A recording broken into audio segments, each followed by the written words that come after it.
nobody sell you crack. You know why? Because I never saw you before. But you a black man like me. That's right. And it's worth something. This is BLACKWATCH with Commanding General Yahanna, the only man to lead blacks, Latinos, and Native Americans. God made man on this earth. The white man he made man. God made man.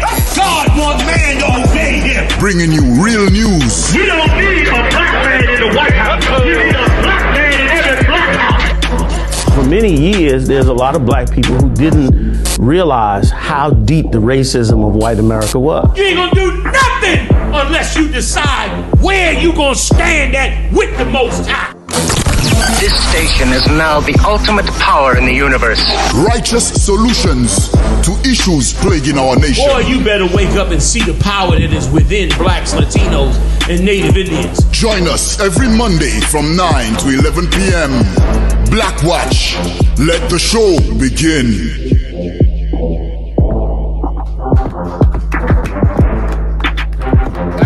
Clap it up, let's get it on. Most High in Christ, we're here with Commanding General Yahanna tonight. Give him a hand. Commanding General Yahanna will be here very shortly to get it on, do all of these shows, save all of your lives, answer all of your questions, heal all of your sicknesses. He'll be here in 1 second. Until then, we'll begin to go over some of these stories. We're here with General I.S.U.P.K. Give him a hand. Officer Morale, Officer Yediah. Officer, what's the brother's name? I.S.U.P.K. The young man Micah, give him a hand. The young warrior Micah. And the sister right here, give her a hand. Let's get it on. All right. Yediah. Stories. New Jersey man arrested in front of cheering crowd after daring people to show up during film racist rant against black neighbor. Later offers regret, I've made mistakes. Oh, Lord have mercy. He made a lot of mistakes, y'all. He has sinned. This is some oppressor this week that made some viral video harassing some black person, harassing them, berating them at their home. And then somewhere on the video, he gave his address, Mayak, and told all of these niggers, if they want, come down to his house, here is his address. And niggerdom showed up. Negrosity appeared in front of his door. And then he was arrested for, I believe, harassment. He was placed under arrest. Let's play the video, Morale, when you have it. Keep reading your diet until we get the video, please. The white New Jersey man captured on video pushing and making racist remarks toward a black neighbor was taken into custody on Monday by Mount Laurel police. According to Police Chief Steve Rodner, arresting 45-year-old Edward Matthews was difficult because a number of protesters and community members had gathered outside of the man's home after he yelled his address in the viral video that captured his July 2nd encounter with a black neighbor. Rod, no go. Go ahead and play it, please. I got the video now, sir. Do we have Commander General Yahanna yet?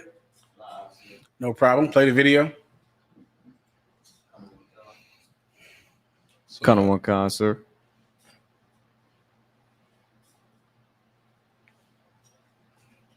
I gotta move on now. So I can hear it is now, sir. Mm-hmm.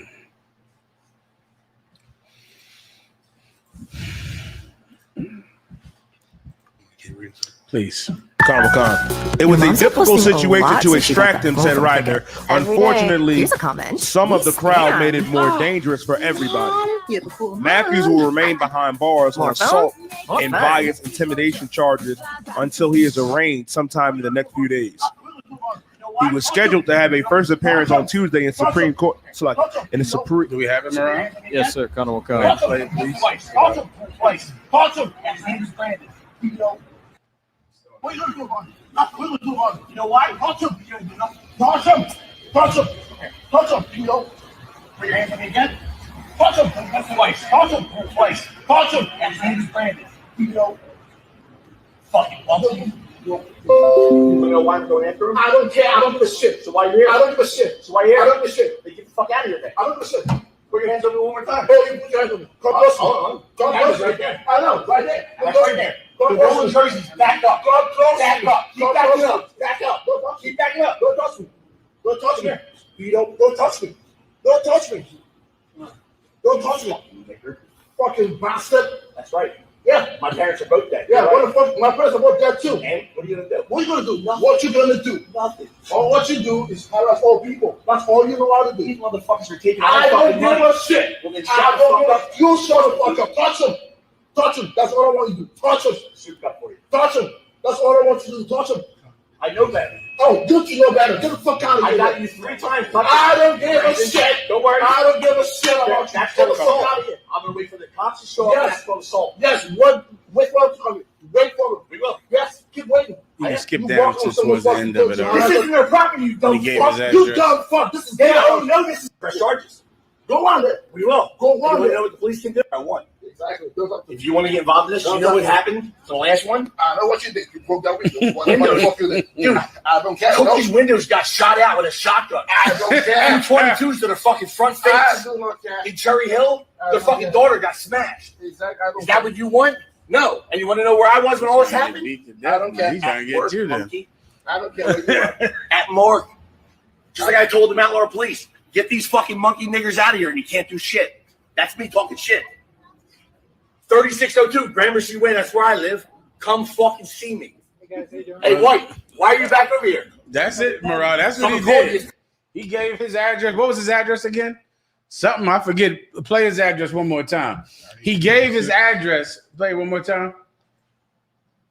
What you gonna do? Come see me. All what you do is harass all people. That's all you know how to do. These motherfuckers are taking I don't give a shit. It's too far, Murad. That's not where he played his address. No, sweat. It's farther down. He played his address. He set his address on film. Everyone showed up to his goddamn house. A crowd of people. Do you have that video where the crowd of people showed up at his house? A crowd of people showed up to his house, yelling, "Bring him out! Bring him out!" The cops came and arrested him on racial intimidation. That wasn't in the stories. I sent it to him. No sweat. On racial intimidation. He got arrested. Thank the Lord. I'm sure he thanked the Most High for the police coming to get him out that house. Here's something very confusing to most people about our oppressor, right? You might have a video or you might even encounter an oppressor that says something terribly racist to you, terribly insulting. And in the mind of blacks and Hispanics, okay, let's say a black or Hispanic man said something absolutely insulting to you. You would think he's saying it because he thinks you can't win against him in a fight. He thinks you're a punk or he thinks you can't defend yourself. Here's a crazy thing about our oppressor, I.S.U.P.K. He says things like that to people because he knows they will knock him out and he wants to be knocked out. White people like to get beat up and cry. And they love it. It's like they go to a bar every weekend and then they get their ass kicked. And they will talk about getting their ass kicked as if it's a badge of honor. Like, yeah, I went out last week. He really kicked my ass. Boy, he kicked my ass good last week. Boy, he dragged me up and down the street. Boy, I went to that bar last week and we all got our asses kicked. Somehow they like it. Now, I've never understood it. But I noticed that I've encountered oppressors and I know they want me to beat them up. Like I can look at their face and see they don't want to provoke me so they can beat me. Right. They want to provoke me so I can beat them up, bloody them, and they can wake up the next day like, boy, oh boy, got drunk last night and got my ass kicked by some big nigga last night. They want to have the story to tell. Right. You explain it to me. It seems like you got an explanation. Go ahead. Journal, what you bringing out is just so heavy. Like I went out this past weekend and I'm sitting here trying to enjoy my drink and the fight is on and then it was over. You know, Conor McGregor broke his leg in the first, minute into the fight. Give leg breaks a hand. Give the breaking of the tibula and the fibula. Give that a hand. Leg breaking. Right. Go ahead. And this devil was really breaking down. He's like, well, he didn't really lose the fight. He didn't really take a hit. I was like, well, if he ain't take a hit, it's a no contest. He was like, well, you're like, buddy, you're right. You're right. Conor, he's gonna come back stronger. You know what I mean? I wish, he could have won against Mayweather. What do you think? I'm like, well, Floyd is the man. Mm-hmm. And then it really hit home because I was like, damn. I said, this devil really is racist because Conor McGregor was the same one that called Floyd a monkey just before they fought. That's the only reason anybody sees his fights. Conor McGregor is famous because he's racist, and he is beloved because of it. Right. Which is what this oppressor who's berating this poor brother out in front of his house, the majority of our oppressor agree with him. Which is why the next story we'll do critical race theory. We'll do that story as well. The majority of our oppressor thinks like him. Come on, my guy. If I can, and just to piggyback off of what you brought out earlier, I've seen countless videos where our oppressor's on some bus and then he just start picture fight with some Jake. And he hollered this Jake, like you would think this Edomite is the toughest thing in the world, and he gonna pummel Jake to where you like, oh man, Jake better sit down, damn man. Yeah. He's like, what? Touch me, dude. Touch me, effing nigger. But once he go there, Jake loses his mind and hit that mouth. And this big devil always fold up on some seat crying. Talk about, did you see that? Call the police. Someone call the police. Hold his mouth. I said, look at this big boy. It's like the Twisted Tea video. That Twisted Tea video, you would think this white man is about to put on a showcase of martial arts skill. The way he's talking, but really he's talking like that because he wants to get hit in the mouth with that bottle of Twisted Tea. For some reason, they enjoy it or it's honorable. I don't quite understand it, but I do witness it. Mara. Me, sir, we got Commander General Yohanna. Alawapanya, Barak. Yahweh Hashem Yahweh Thumb. The only thing I want to say about that is y'all stop acting like somebody wants you to hit them. Y'all want to beat somebody's ass so bad. All of a sudden now you can see in the white man's mind that he really wants you to whip his ass. Y'all setting up the excuse for the council. See, I told you y'all are paying your dying joint. He got the elixir too. Like they wanted us to whip their ass. No, what you're saying is true. And you know what? And if I could add to what y'all saying, which is so true, is that he's in such heaven that he would prefer a little scrapping. Like he's ruling with so much power and authority and wealth that he has to create games and sports to bring him to the edge of death. Like that's why he got to climb mountains in the Himalayas. That's why you turn on them shows like Survivor. You know them shows where they put them naked. What is it called? Naked and Afraid. Naked and Afraid. They put them butt naked in the woods for a certain amount of days. Like they want to feel more than godly. That means they want to feel earthly for a moment because they live in such a godly life on top of the greatest people on the face of the earth. So they need, they hang gliding and bungee jumping and like you said, getting in bar fights. Like they need something to feel their struggle because their struggle is so damn light compared to what we suffer. They reading about us, seeing us suffering, seeing us overcoming, seeing that every success, whether it be in entertainment, whether it be sports, whether it be some triumph even against them, they look at it like, boy, they had to struggle and, deep down in their soul to become successful. And they know that all they do is just wait on their daddy to do it. And they need to feel some of that because of what they've been through. And it runs close to their place in order in the kingdom of heaven. They know in deep down in their soul, they will become the best servants on the face of this earth. Deep down in their soul, they're going to be good servants. And so what you're saying, General, is so right. Like that piece of garbage right there. Now, I don't know if that was a Hamite or what, but that piece of garbage right there was really a piece of work. And General, if I could add one last thing to this. What was heavy about this tape, and I don't know if if like, see, he spit in his face out. He warranted a ass whooping. He's so warranted to go home with a broken arm or broken leg, yeah, man, or one eye or something. But you know, of course, it's in the Most High hand. You know what I mean? And once again, he is so in heaven. But Marah, is it possible that you could get the part of the tape where he says they won't arrest him or mess with him because they all know him in the police department because he sells drugs? Like, he damn near admitted that not only that he's a drug dealer, but that the cops was in with him on the drug dealing, and that's an affluent white neighborhood. And it would, and let me tell you something, if Marah finds this tape, it would be so much proof on why we have drug dealers in the hood. Like, if in a white affluent neighborhood, the local drug dealer could not only be an asshole, but the local drug dealer could admit it on camera that he's a drug dealer, and that's why the police won't mess with him, then, brother, you could imagine how many drug dealers in the hood work for the cops, and is why they never get arrested. That's right. And have done it for so many years. And it shows you, too, the illegal drug dealers who were making so much money for criminal cops, the money is hurting because the damn vitamin shop now selling marijuana. Yeah. In a minute, you'll be able to get your marijuana in CVS. That's right. Walgreens. You'll be able to go into Walgreens and say, let me get a nickel bag. Let me get a 50. Let me get a 50 bag.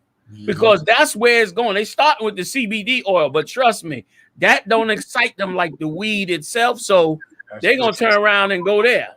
And all your black politicians, all of them, is investing in it. All of them is investing in it, man. I told you about the one already. What's his name? The brother, he's civil rights activist, always on CNN. Tall, thin, was at the rally in Jackson. Y'all know him very well. Not Crump, not that one. No. He's the main lawyer. Crump brought him in one time. Oh man, how could I forget his name? But anyway, he admitted that he's invested in those marijuana companies. Now, why would you do some madness like that, knowing that your people are the ones being destroyed under the weed? You're gonna turn around now, and you're gonna invest in it because it's making so much money. When tons of the money, most of the money is coming from Edomites, but enough of it is destroying the lives of black people, Latino people, Native Indian people, that you should run from it, man. Damn right. You should run from it. And if you don't, you're going to lose your investment anyway, because the Lord is going to stop all blacks, Latino, and Native Indians from getting high anyway. That's right. He's going to bring them out of that mess and coming into the truth. So, you should get it there. So, Thawada, for let me in, General. I just want to get that in. No, please, sir. Get it on you, Day. Khan, next door. Please. Khan. Illinois teacher sues school district, complains that training materials are discriminatory against white people who are viewed as inherently racist. So, sir, this is another one of these stories. These are happening every day. Of some white school district angry because their children are forced to learn about the Tulsa, Oklahoma riots, or forced to hear about any of the race massacres that happened throughout the history of America, which is called critical race theory. Learning about all of the many race massacres committed against black people by white people, or committed against Hispanics by white people. And they learn this in school, and it makes white people absolutely angry. And many states are passing laws forbidding the teaching of critical race theory. Sir, that was it, sir.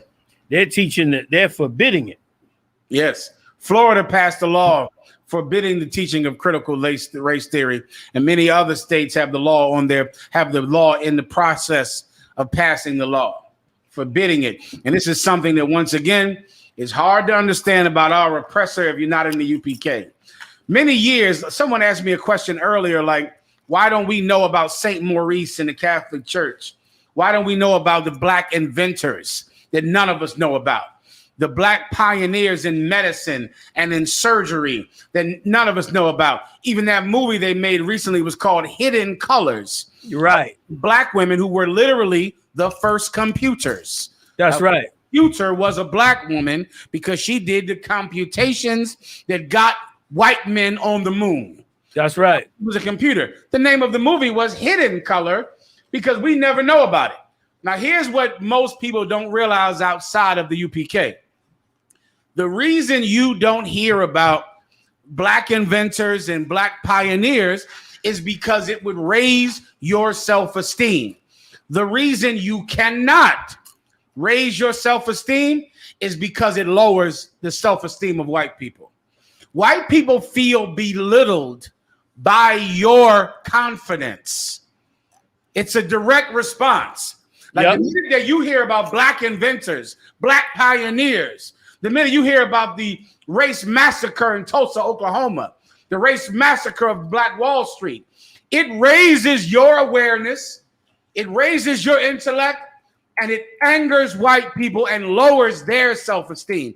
For white people to feel confident, you must have low self-esteem. You have to be depressed, or else they are. And it's a direct response. It happened with Donald Trump. It always shows itself in history all the time. It showed itself during the race massacre. That's right. A thriving black city, that thriving black town made white people feel small, and they had to come kill everybody there. And this happened over and over again, and now it's going to happen again. You're going to see it happen as the backlash to the Black Lives Matter movement, to black awareness. There will be a backlash because it makes white people sad if you're happy. It makes them sad, and it makes them happy if you're sad. And that's just a fact. Sir, there's a story that happened in the UK. That's the same story. This story is all the time, all throughout history. The minute you feel good, they feel bad. So for society to work, black people are going to have to feel bad. Because if you don't feel bad, white people are going to come kill you. They're going to come and kill you because you had the nerve to have a thriving business. You had the gall to teach your children about history. And that is going to make white people feel like they're under attack, feel like their self-esteem is threatened. And that's that. Salakia, sir. Listen, you give it up for General Myman. All right. Like if black people and Latino people could understand what you just laid out, they would move the ball to greatness so far over. Like if they learned nothing else but that, they would have taken that ball down the field at least 50 yards. They'd be damn near halfway to the goal line if they could understand that. And you have to, they enjoy their power. They don't want to give their power up. Yeah. They enjoy that power. Why the hell would they want to give it up, man? Like to them, anything we get, like you saying, is a loss to them. Yeah. You understand? It's a loss to them. Why would they do it? It makes no sense for them to do it. So I'll give you another term that we don't understand, but they do. The term diversity, right? So if this workplace needs diversity, meaning it needs more than just white people. You need some Hispanics, some black people. You need some people of color to have diversity, which is a wonderful word to us. Diversity means we get a job. But what does diversity mean to a white person? Right. It means less white people. That's what it means. Like, it directly translates to, if this job has diversity, then this job has less white people. And I hate any place with less white people. I love white people because I'm white. My friends are white. My sons are white. My daughters are white. So diversity to them is an insult because it literally, by definition, means less white people. They don't want diversity, man. Exactly. If you attempt to get diversity, you'll be wondering why he's against it. He's against it because equality is against him. You can't be his equal. If you are equal, he has been demoted. Right. That's what that would literally be. It's a literal demotion. If you are equal to white people, then white people have just been demoted. And they don't want to be demoted. They want to rule the planet Earth as Jesus and God and Larry Bird. They want to rule everything. They don't want you to be their equal, because then that means they're not superior. Salakia, sir. Listen, you right. Like, and they live by the creed of white supremacy. So why would they want to lower that in any way? You understand what I'm saying? And black people we don't get the point. We don't get the point that we gotta fight for ourselves to be greater, not to join them. Like we even look at, and here's what's so sad. Even those brothers and sisters who constantly nag you about why you don't know about the great black accomplishments in America, which we know about so many, but talk about so few, and for a very good reason that blacks, Latinos, and Native Indians don't yet understand. One of the great reasons we don't bring out a ton of what they do is because their stories are great stories of them suffering to join their oppressor. Like they're great stories where they went through struggle and strain to join the oppressor, and you look at them stories as they're honorable. You look at them stories like they was a great person for accomplishing that. They put it on the news. They put it on during Black History Month. They put it on showing all, the Civil Rights March, the dogs, the water hoses, all of that.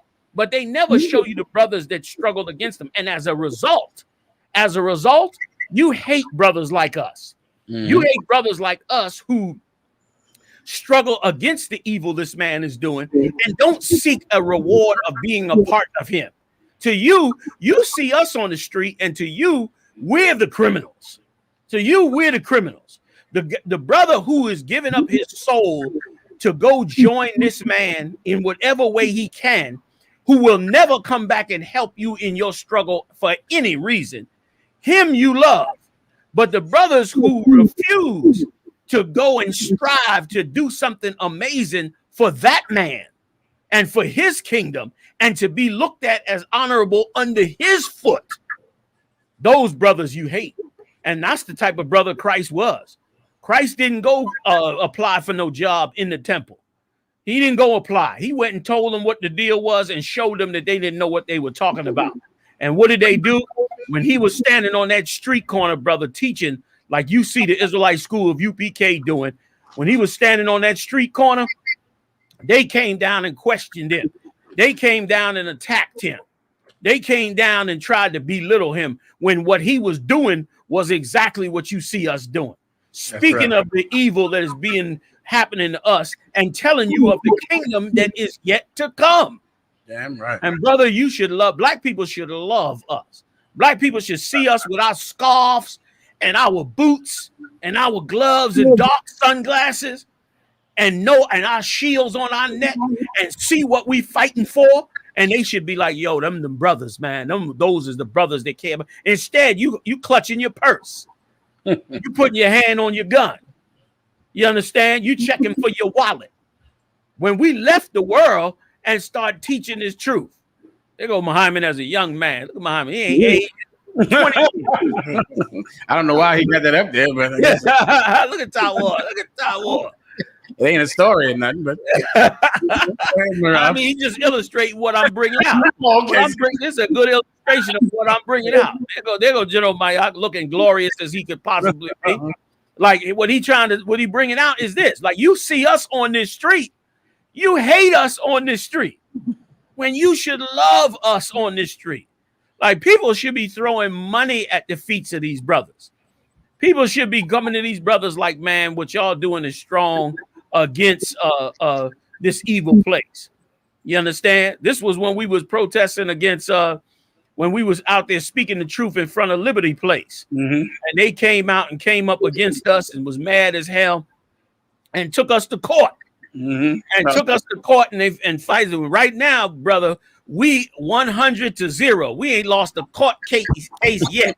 We follow every law. We follow every law in the empire. If you come up against us, you got a hard case coming up against us. Because the lawyers, them so-called Jews, brother, you mean you put a harness on a so-called Jew and ride him like the animal he is, brother, he gonna send everybody to jail. You gonna be fines. He gonna destroy everything coming at him, everything in front of him. And you understand? There's a Salakia General, real quick. There's a way for black people, Latino people, and Native Indian people to conduct themselves in the kingdom of their enemy without giving up their soul and without empowering their enemy over themselves, man. Over themselves. Let me tell you something, man. It's beautiful if you out there and you working and you got a good slavery out there. That's a beautiful thing. There's nothing wrong with that. Make your money, pay your bills, do all that. You understand? But Paul said this, man. He that is unbonded, let him not be bound. That's correct. There's a lot of brothers, man, that went to prison, that are out of prison, that are home now. You understand? They trying to survive. They can't get that 9 to 5 you could get. So there has to be we as a people have to create ways for them to be taken care of, man. They have to have a place to go get employed and get their dignity back. And while you praising that beast all day, you understand, for so-called black accomplishments, what are you doing to get these brothers up off the ground so they don't go back to the drug game, so they don't go back to robbing and killing and stealing? You understand? Because if one brother is doing it, this beast will blame the entire city. He'll use a few brothers to blame the whole city. Well, guess what? Let's get them brothers off these streets. You understand? So that was it, General Salak. I didn't mean to go on and on. Salak. You're dying. Billionaire Richard Branson reaches space in his own ship. If I could, we probably should do it. The story that might relate to this more is the story in the UK. Oh, yeah, come on. And there's another story that's a very similar story. Think of how the story in the UK. Let's do that one now, if I could. Come. General House came in here, sir. Hey, General,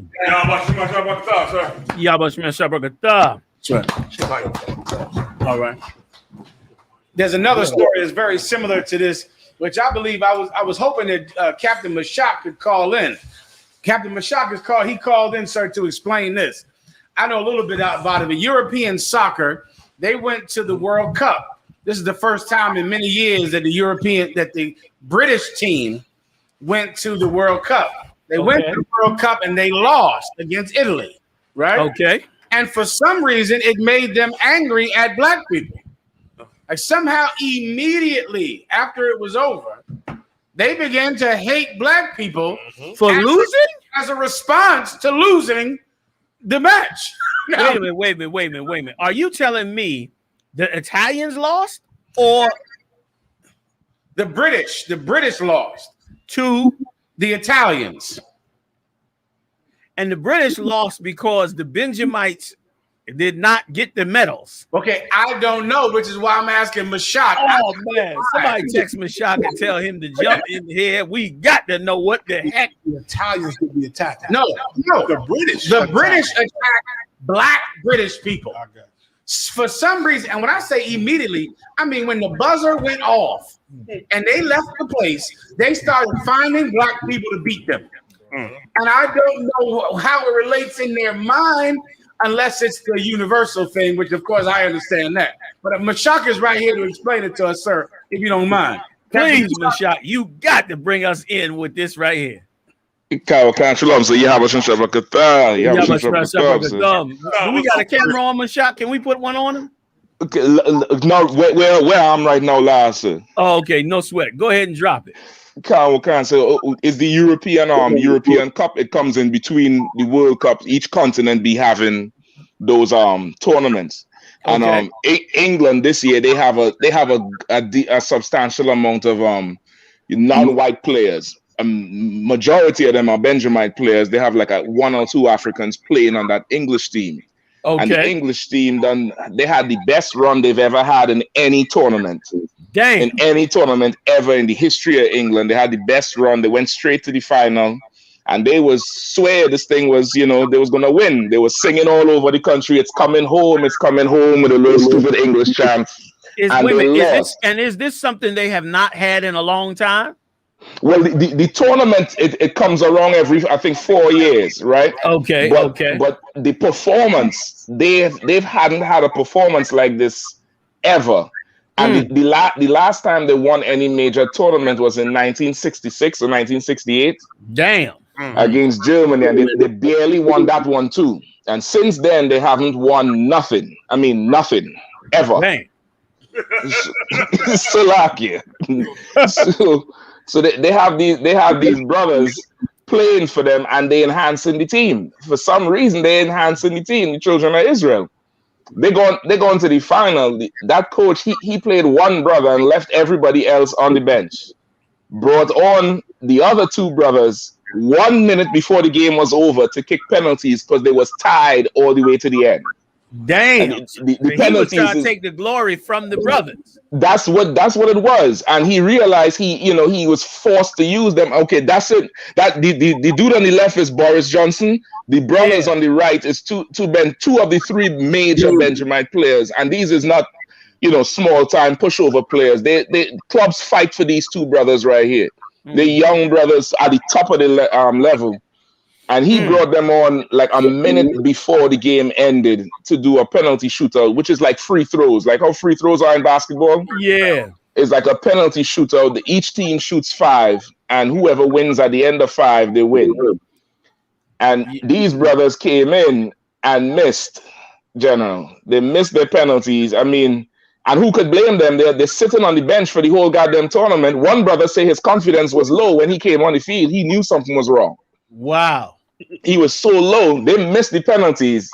General, as soon as the thing went off, you niggas, find a nigga, this, that, this, to hell with Black Lives Matter, Black Lives Matter, my ass.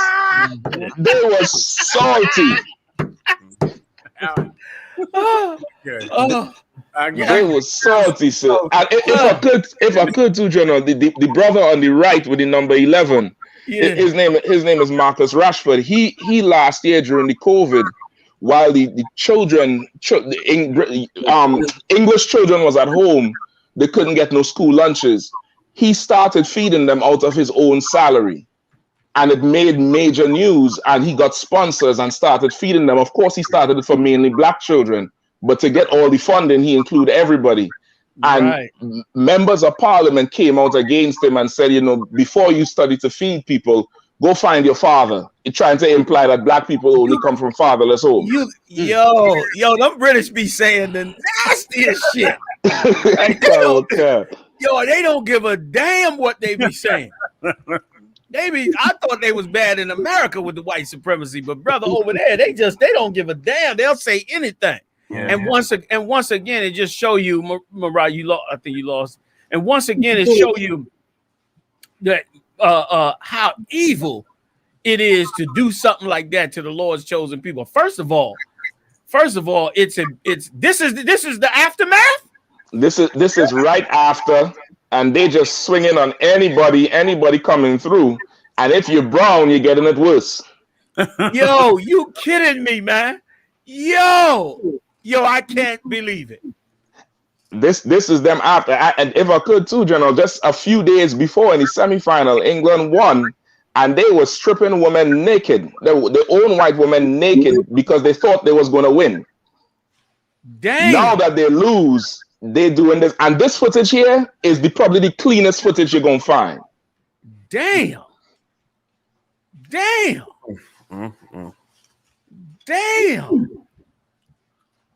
Like, he better get the fuck up off the floor, man. Listen, he sit down on the floor looking for mercy. You ain't gonna get no mercy from these animals, man. You gotta put them down, man. Like, damn. Like, once again, you know what I'm saying? Like, that's no different than your mule. If you had a mule and that mule was supposed to plow in the field and that mule decided to not plow, you would be mad as shit at that mule. Yeah. And that is all they look at. Like, black people worldwide should start their own sports events. Right. And I keep saying the amount of money. Look at that shit there. He just threw somebody in the river. He just threw somebody. Look at that. Look, they just threw somebody in the river because they lost a game. Like, once again, that's heaven. Like that is heaven. Like, all that we suffered, you can't throw no Edomite off of no bridge, man. But they get to do it. Like, that is crazy. Like, that's crazy. Like, once again, the children of Israel had better learn that we have to help us. And we better do it fast because we're running out of time. Yeah. Don't think all of this is going to last forever. You can bring it back, Marat the water. Like, we running out of time. This ain't going to last forever, man. You know what I mean? Like, these monsters will hurt you because they lost the damn game. And because you were black, you got to pay even more. Imagine this. Look at this here. Look at this here. So, I mean, what is the point of going to this, man? Like, this is a game. This is like supposed to be for fun and enjoyment. But you can't have fun and enjoyment with a suicidal maniac monster like Esau. That's right. You was gonna say something, General Salata? Yeah, of course. Maybe what this is revealing is something that our oppressor has been revealing since the time of the Greeks and Romans. Sports have nothing to do with being a pastime or entertaining. Mm-hmm. Sports is where white people get to put their need for violence. Yep. They have an inherent need from the Neanderthal for violence, and good organized societies give them a place for it. Yeah. And sports or military service is a place for it. Right now, there's so much racial violence, just like the white people. There was a new video came out this week, sir, of some man, a cop got pushed out of the Capitol on June 6th in America. And they grabbed him by the bring it back to us, Mara. And ripped the mask off his head, beat him with his helmet, and he was scrambling to get back in. And they kept beating this cop with his own helmet. Damn. Like, there is a need for violence that our oppressor has that is helped by sports or military service. Here's what would really help right now is a war. Yep. All of these people storming the Capitol, storming the Congress. If you could put them in a war, there would be peace because they would have someone to kill, and they need someone to hurt. Someone has to get hurt. You can't just say don't hurt anybody. If there's no war, you better give them sports. Sports is how they can go kill the Giants, kill them, kill the Red Sox, you dirty bastards, kill in Italy. Sports is where they can put the need for murder. If they lose, then of course they have to take it to the streets, which is why at the end of any successful sporting event is a riot. Yep. If you win the championship, there's going to be a riot because that is what this is for. Like, this is where we can all put this urge to murder, to kill, and successful societies like the Romans, the Greeks, the British, the Germans, and the Americans give you a place to exercise that, and it's in sports. And when sports doesn't work, they'll find a war to send your sons to because your sons are full of energy. Your sons are full of energy, and they want to kill. No problem. Send them to Afghanistan. They'll come back with no legs and a lot calmer. They'll come back with no legs, no arms, and now ready to sit on a farm and shut up. They'll be fine. There'll be some war. All of these white people now that want to fight, all of these Donald Trump white people in America that want to storm capitals and kill, all our oppressor needs is some war somewhere. Send them over there, and they'll be fine. Some of them will come back, and if it doesn't work, they'll come back and they'll shoot up a Walmart. Yep. Once again, because they have to kill. So, but then, of course, you'll find them, and then the cops will get more money for them. And then the cops will find them, and then they can all become police officers. That's another place to put that need to murder. You can all become a cop. You can police the inner cities. You can use that that urge to murder in the Bronx, in Brooklyn, in St. Louis, in Detroit, in Chicago. You can become a cop. or you can go to Afghanistan, or you can do sports. Salak, sir. And if somebody else, no, go ahead, General, please. And it make me think of how the story came out about it's talk about Philadelphia police, but it's all the police forces in America, how they're disgruntled, and a lot of them are leaving the job saying they're not in love with the job anymore. That it's not in their heart anymore because the Lord is exposing the man of sin and all that video, and now a lot of them got to answer for the things they do and the lies on the report. And so it ain't fun for them no more because they being slightly scrutinized at times. So they want to leave the job now because that lust can't be fulfilled like they needed it to be, like it's been for so many goddamn decades. And it's just not fun for them anymore if they can't just shoot black and brown people and not answer for it. So. And General Boyd, but you hit it dead on the mark, because that is so true. Like tons of them are leaving that force because they were the honored ones when they were beating and killing blacks and Latinos. But because of all the protests, they now look like the criminals that they've been in many cases. And so now, it, like you said, it ain't fun no more. It ain't war glory, which is what they looking for. It ain't war glory. It ain't adding to their masculinity, to their prowess, to their greatness no more. So now they leaving the job. And if I could, General Miami, there is one other place that Esau got for that anger to go. There's one other spot that he does have where that anger go. If he can't get a war going, there is one other place. And that's why if the Lord bring a war on the empire, I'm not going to be mad, because the last place that he got that he can vent all that anger is on some slaves. Some slaves is the best place, because there's no repercussion if you're slaughtering slaves. If you go to war, you got to get some casualties from the enemy.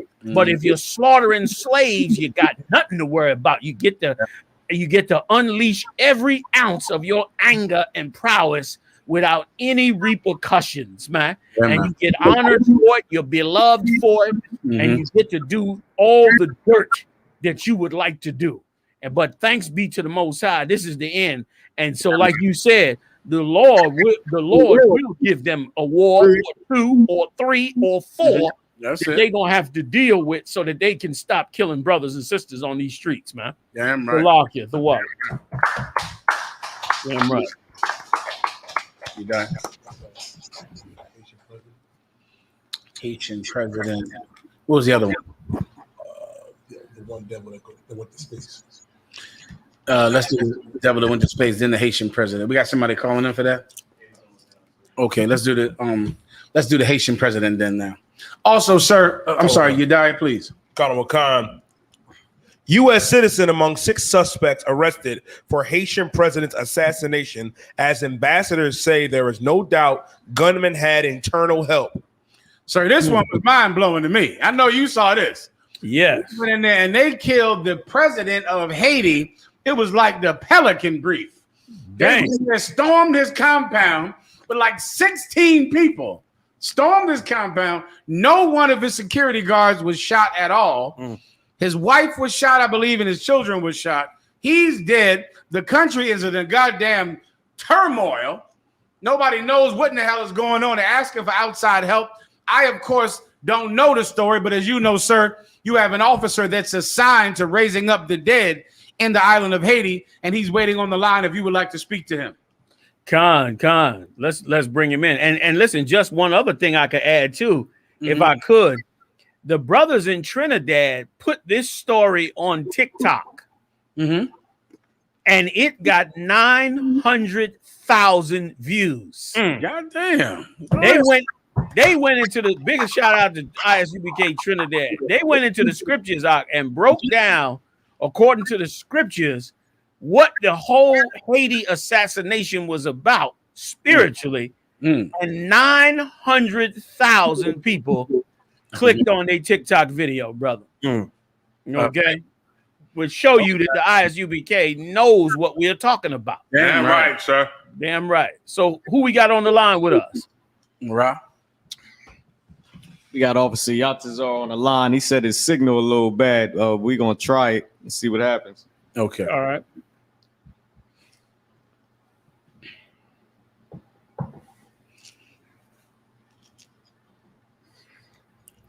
Officer Yatas, are you there?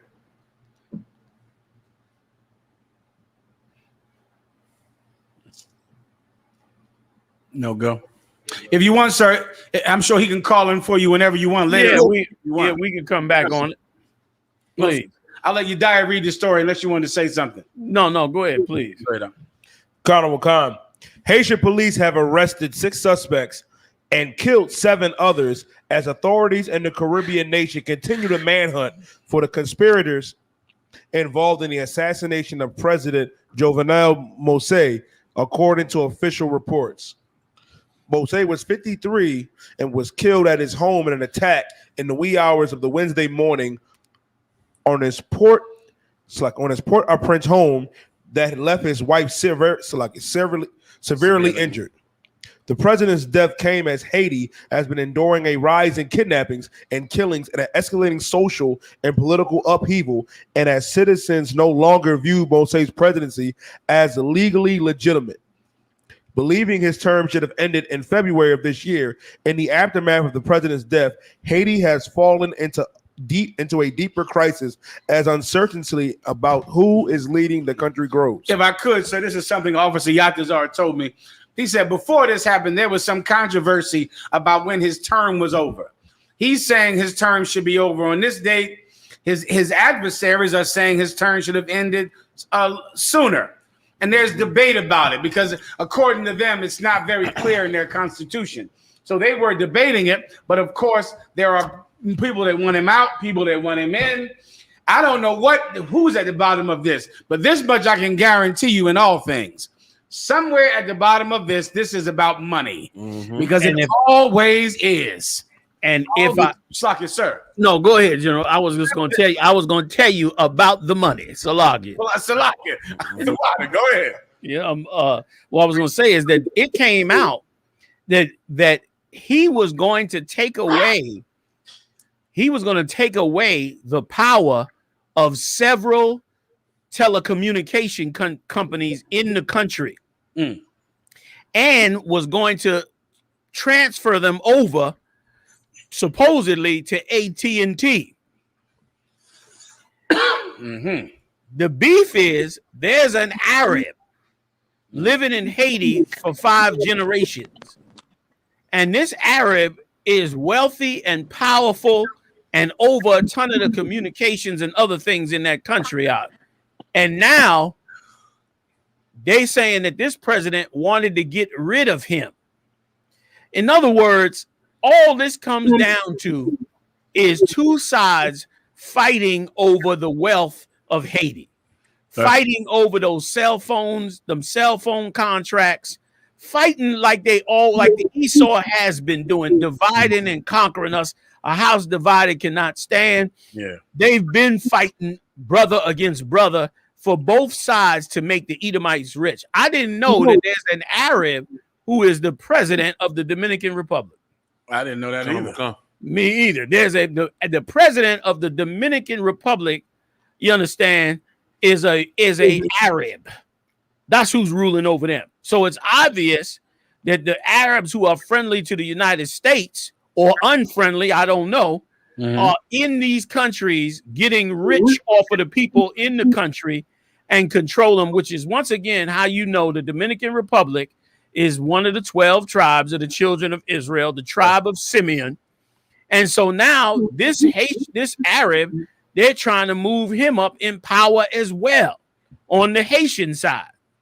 So again, these are other empires, other heathens that are fighting each other or fighting Edomites, all for power over Haiti, while the brothers and sisters in the streets kill each other to put one of these heathens in power, murder each other to put one of these heathens in power.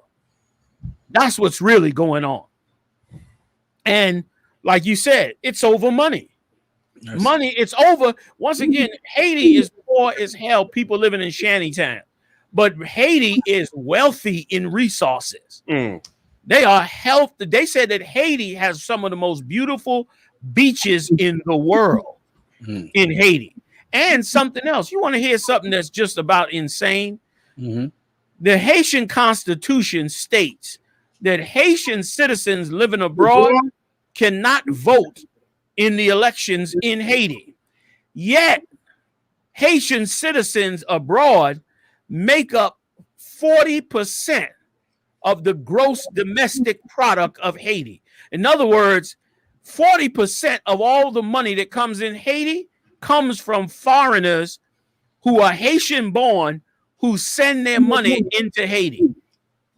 Now, why wouldn't you allow them to also vote? I'll tell you why. Because them voting would mean they would put people in power who cared about the Haitian people, because they care about them, because their families live there. They're sending their money to family. They're sending so much money to their family members in Haiti that it's 40% of the country's income. You know how much money that has to be for it to be 40%? That means the real way that you live and survive in Haiti is by having a relative that gets to go abroad, give up all their rights to own land, to vote and all of that, but they get a good job in America or Europe, and they now take that money they got from that job and they send you a piece of money every month. That's really your life. Your life is no longer you trying to get any economic strength of your own, because there is none, because all the money is coming from outside. And the people that's giving the money to the brothers and sisters on the ground, they can't vote. So that means, what does that mean? That means that the heathens who live in Haiti, who've been there several generations, born there, they now become Haitian citizens. They now rule over the Haitian people, and then they rule each ghetto with brute force. Why? Because the people in the ghetto are the only ones that can vote. The people in poverty in Haiti are the only ones that could vote, because the people bringing the 40% of the wealth in, they can't even vote. So now whatever gang member controls the hood, that gang member is the one that's going to be able to vote somebody all the way up to president, or at least come up against the president. Wow. So it's ridiculous. It's ridiculous how that goes. It's absolutely ridiculous. The fact that you would be able to rule a ghetto, and because of it, you could gain enormous power. You could gain enormous power because it'll be nobody outside the ghetto who could vote you down. And everybody in the ghetto would vote for you either because you're the only one feeding them, or you're the one putting a gun to them, making them vote. It's a ridiculous way to operate a country. And again, it got some of the greatest beaches in the world. And I bet you if the oppressor's foot came off of Haiti's neck, we would be shocked to know the resources that's in that country. Like, they not in that starving poverty for no reason. They in that starving poverty because somebody's making so much money off of them. And that certain Europeans, like the French and them, hate them so much for breaking free from them that they turn their face the other way while somebody else rapes that country to poverty, man. Right. Like, that's why the Lord got to come, and he gonna break up all these governments, and all this stuff gonna start to crumble before the end, and you're gonna begin to see what's really going on. You telling me they ain't got one export thing in Haiti that would make up the gross product in Haiti? You telling me they can't export fish? It's a goddamn island. They can't export damn fish. They can't build fishing boats. Whatever they doing to make money over there, them brothers and sisters ain't get it. And let me tell you something, if I could, General, last point. It so reminds me of Baltimore. Yeah. Every time, right or wrong, every time we go to Baltimore, Baltimore looks like a desert of pain and suffering until you go to the harbor. When you go down to the harbor, brother, the harbor in Baltimore looks amazing. Yeah. Great restaurants, all the crab fishing you could ever want. All the fishing, period. Remember now, that's right off the Chesapeake Bay. The Chesapeake Bay is famous for its seafood. Not that I support crabbing or any other abomination of the Most High. Yeah, but my point being, even the fishing off of the Chesapeake Bay is enough to make the city of Baltimore rich. But of course, The brothers and sisters in the hood don't own the ports, don't own the ships, don't own any of the lanes or hold any of the licenses to bring in all the wealth that is off the coast of Baltimore. So instead, they turn to the one thing that they only know, which is gang war and drug dealing and killing and murdering. And as a result, Baltimore looks like absolute hell, except for the harbor where all the wealth is at. They got giant aquarium. I heard Baltimore just opened up an aquarium out there, brother, with whales in the aquarium. Damn. On the shore, right off the shore, the Chesapeake Bay in Baltimore. So all the wealthy Edomites can come in from the neighboring areas, go to the great aquarium, and leave the hell back out and leave Baltimore in utter poverty. In utter poverty. They said that the mayor at one time was extorting companies while selling books in Baltimore. That's right.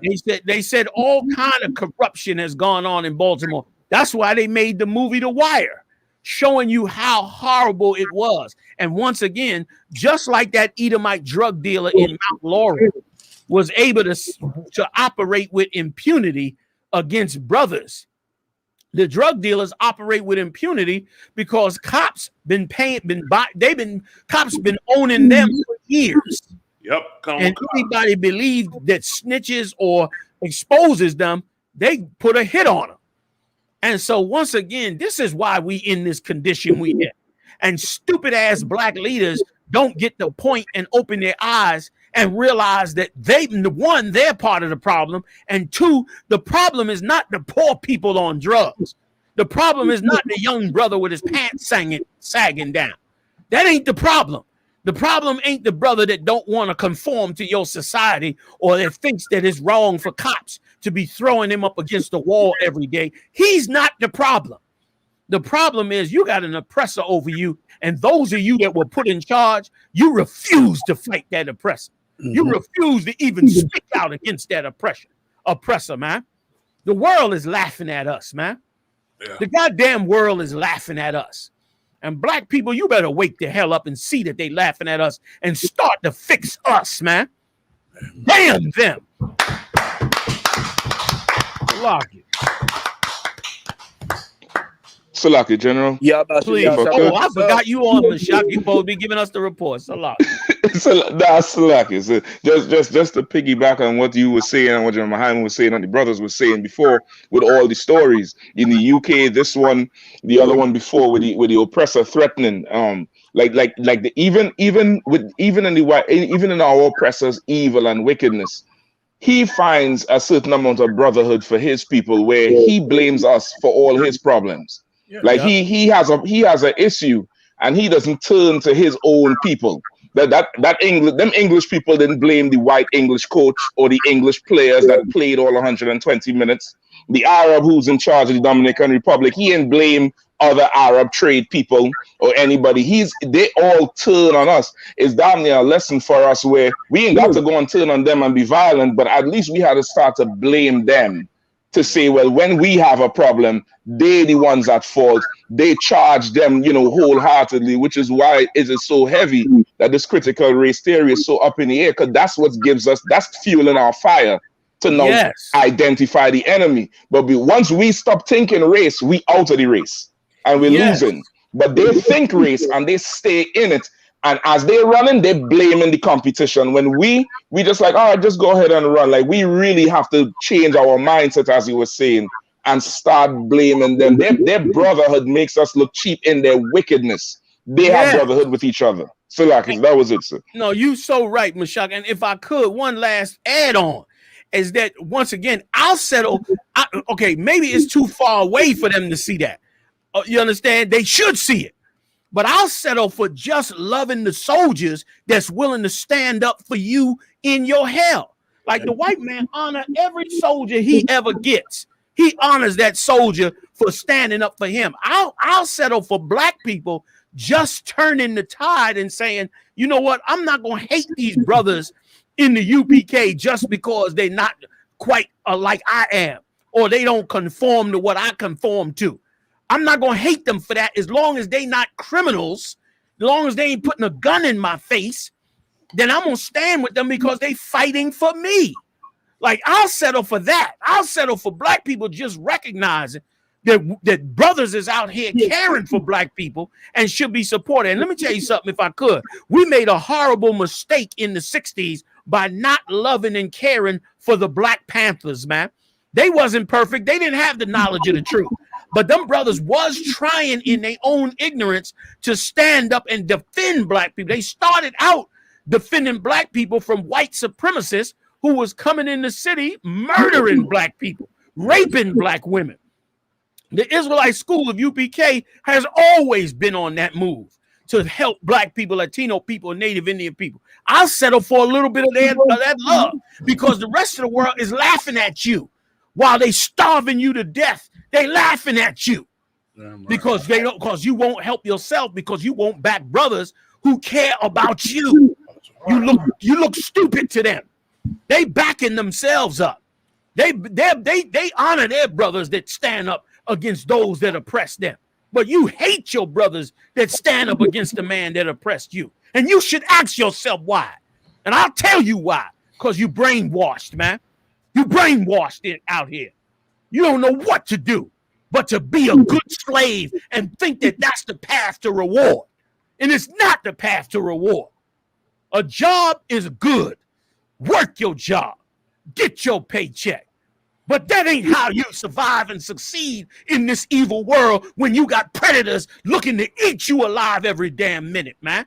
That's right. Looking to destroy your family, turn your son into a damn sodomite, make a whore out of your daughter. You can't fight that while you at the job, but you got brothers who will. That's right. When you gonna back them brothers up, man? I got soldiers all over the place, man. And they about helping our people. They don't turn from the darkness. Why you ain't backing them up? While these people laugh at you, sit up there, watch you starving while they set up businesses over the top of you and clown you. There's a cat on you. There's an Arab on YouTube that make my blood boil.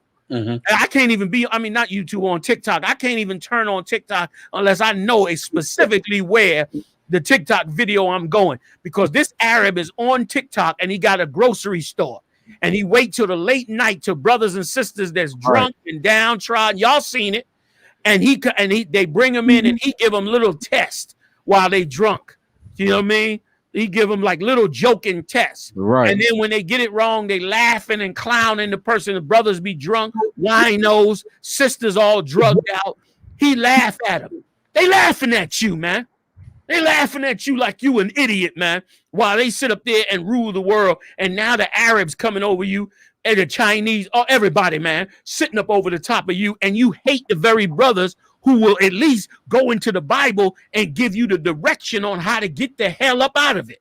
You look at them like they bums in the street, like they should be working too. Well, we are working. Christ was working. His disciples was working. They were so tired they pulled corn out of the cornfield. Yeah, that's it. Murad, don't even put that up. You killing me, Murad. Please don't put that up, brother. I know everybody need to see it, but I can't take that damn Arab store to just humiliate black people on TikTok for your own pleasure and jokes. You're going to humiliate God's chosen people in their downtroddenness. That's why when Christ returned, you're not going to get no mercy when he returned. You got it now because Esau's ruling. But when he get moved out the way, boy, oh boy, that's why the Lord said you're going to do vengeance according to his anger. That's right. You humiliating them brothers and sisters. They at the bottom of their lives. Poor as hell. Strung out on drugs. Many of them was protesters in the 60s. Many of them stood up with the Panthers in the 70s. Many of them came up and tried to help black people and all that. Got their heads split open. Esau got them on drugs, whored their daughters out, destroyed their families, blacklisted them, man, balled them out in jobs and got rid of them. And now they damn near in the street trying to survive and put something in their mouth and come in your store and you make a clown out of them. God damn you for doing that to God's chosen people, man. You act like a black man, and that's why some of you Uncle Tom niggas, you make me sick. You act like a black man can't be upset over the atrocities happening to us. When you gonna allow a black man to be upset over them atrocities that happen to us? You glorify a nigga that willing to kill another nigga over nothing. You think that nigga's tough and bad. When you gonna glorify a brother that stand up and see the evil being done to you and say something about that evil, man? When he gonna be recognized? They laughing at you, man. So lock you, General. I mean the tirade on you, man. If I may, sir. Come, We got Officer Yatazak on the line. come on with it, brother. The water. What about Mashaka? So lock you. Mashak still in? Colonel Wakan, sir. So like, I'm gonna salute you all out, so you have a some type of thumb, sir. You sure you got to go, Marat? I mean, I didn't want to cut you off, Warrior. No, it's the while I was just making sure the brother had the room with Yataza because of the streaming. I know he said he was in a bad area. Go ahead. So lock you. You have a some type of thumb, sir. Water cat. Officer Yatazar, are you still there?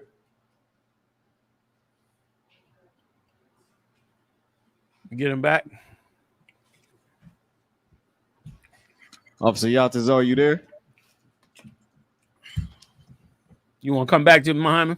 Khan, you dying? Colonel McCon.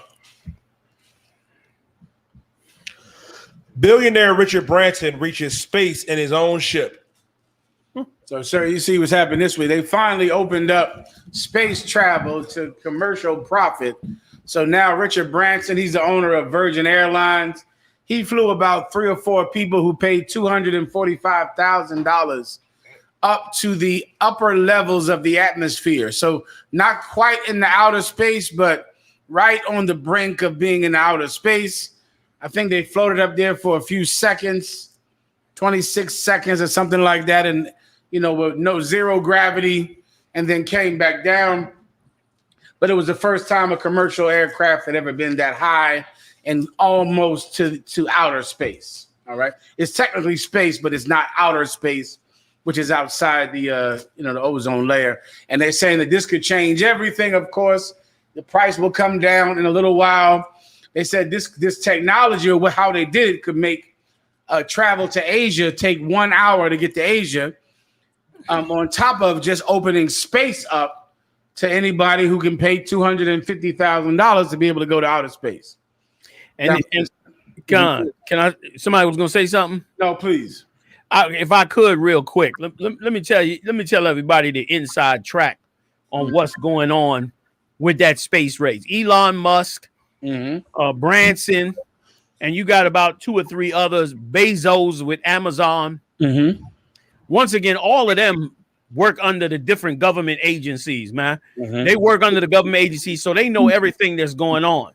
The government is about to open up mining on the moon. They're about to start letting you steal all the minerals. If there's gold and diamond, which I'm sure there is, on the moon, they're about to rob the moon blind.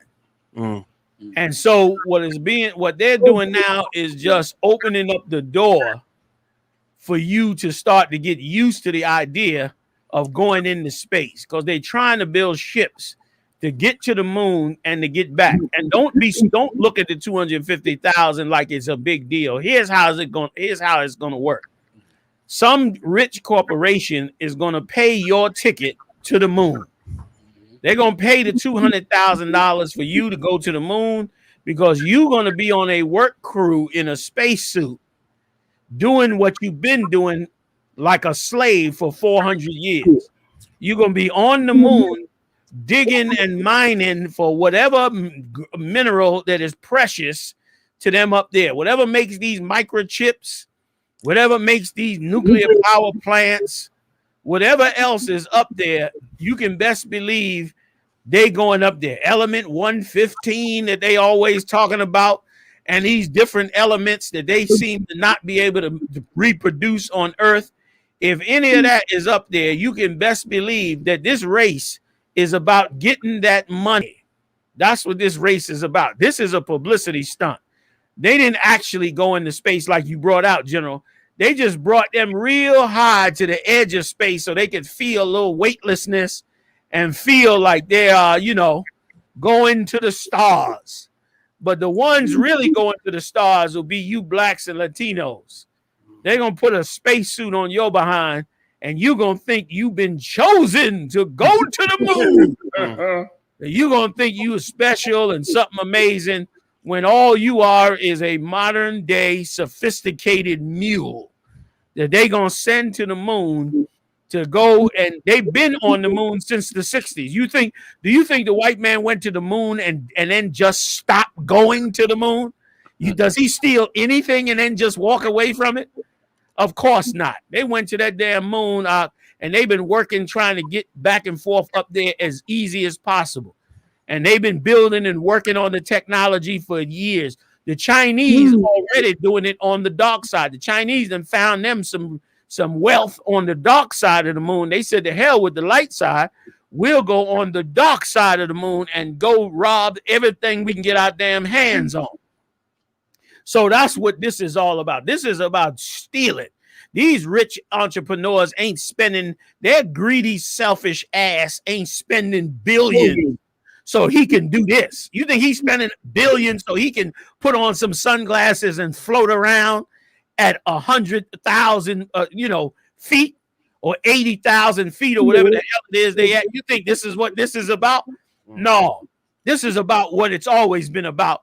Being slaves in this, bringing their slaves to get them more wealth and power. That's what this is about. This is about getting more cash in their rich pockets by sending you up there to continue. You are such a perfect slave in this country and around this world. Like, there is no better slave than God's chosen people. Like, you will be loyal. You will turn on anybody who is disloyal to your master. You will fight and kill for anybody that tries to harm your master. You will go out and do all to make your master comfortable and happy, and you will take whatever cheesy reward he's willing to give you, which is one of the reasons the Lord said when he chose the children of Israel, he did not choose us because we were the greatest of nations. He said he chose us because we were the smallest nation. Like, that's how the Most High works. Right. He goes and gets the underdog and delivers him. Right. And that's all this is about. More slave drive. Let me tell you something, boy, oh boy. Every black person should go and work and volunteer on a farm for 1 week. Why do I say that? Because if you go work on a farm with cattle and with plants and cattle and all of that, you're going to really learn how life works. And how life works is real simple. Somebody is in charge of the animals, and that person runs those animals, and because of it, they get the benefit of those animals. That cattle herder, he gets beef, he gets milk, he gets butter, he gets cheese, he gets all that from them cows. And the cows do all the work. The cows eat the grass. The cows graze the grass. The cows fertilize the grass. And the cows stand out there in the elements. The cows do that. And you know what he does? He runs the cows. He puts a harness on them cows and makes them plow the ground.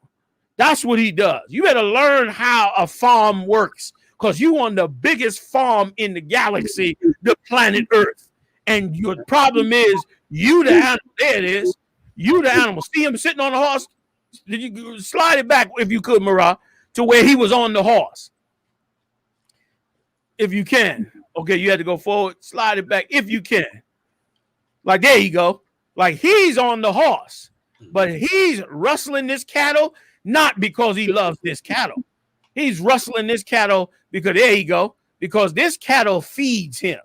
Even though them bulls is strong and them bulls is powerful and them bulls got horns on their head, he's the one that's running them bulls. Why? Because each one of them bulls is 700 pounds, and that's 700 pounds of meat in his pocket. And so he rustles them cows. Look how old he is, sitting up on that horse, tired. Now, these is Issacharites mostly, you understand, or Edomites with Issacharite names.